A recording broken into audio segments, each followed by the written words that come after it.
A new NewsNation podcast is buzzing and raising awareness. Journalist and mom Elizabeth Prann is asking all the tough questions each week on Raising America, where she dives into topics that are really resonating at the dinner table, from politics to parenting. And it's no secret that health officials across the country are raising concerns about cases of bird flu spiking among poultry, and millions affected are thinking about ways to save cash, especially thinking about egg prices potentially going up and maybe even having chickens in their own backyard. Elizabeth Prann joins us now to talk more about her new podcast.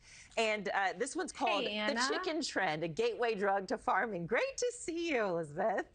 Oh, Anna, it's great to see you. And you know me and chickens, right? Like, I have an unhealthy relationship with my Well, I just want to tell everybody they need to follow you on Instagram and maybe the other social platforms as well. You're so much fun in there in the chicken coop. It's like a designer coop that you got going there.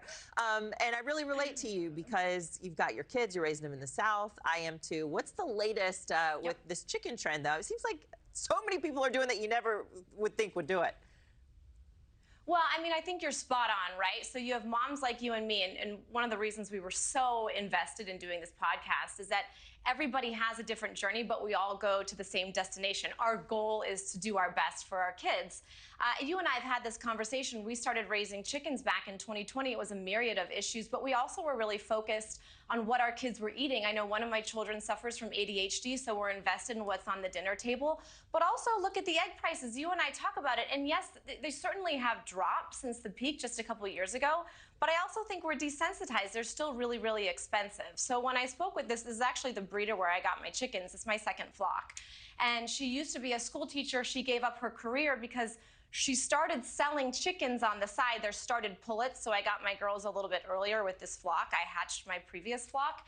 And she said that there was such a demand. She's selling, Anna, upwards of 250 chickens a month. Wow. She would do more, but yeah, and so it's a full-time job for her now. Amazing. It's on the up and up. And we've got a clip from your podcast we can play about this demand, this increased demand she's seeing. Listen to this.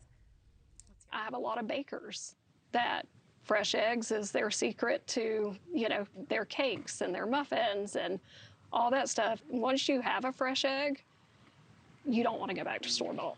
And that's where a lot of my customers have come. You know, we started buying fresh eggs from neighbors, and now we want them. So it's really good to see people getting back to the simple way of life and providing their own food for their table.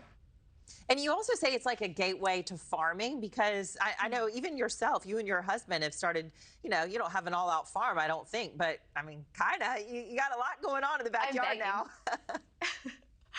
He's really cut me off. I can't get that Highland cow. I can't get that goat. I can't get that donkey. Amanda has a little bit more space than I do. We're a little bit closer to the city of Atlanta, so we do consider ourselves urban farmers. There's only so much space that we have to work with.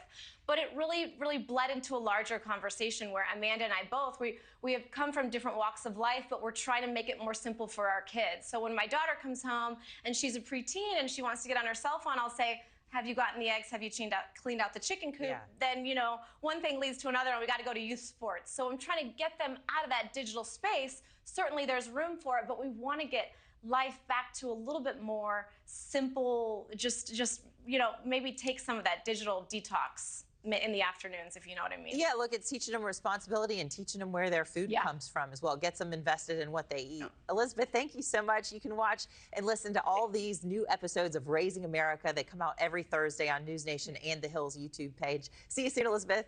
Thank you for watching. Subscribe below and download our NewsNation app right now on your phone, and you will get fact-based, unbiased news for all Americans.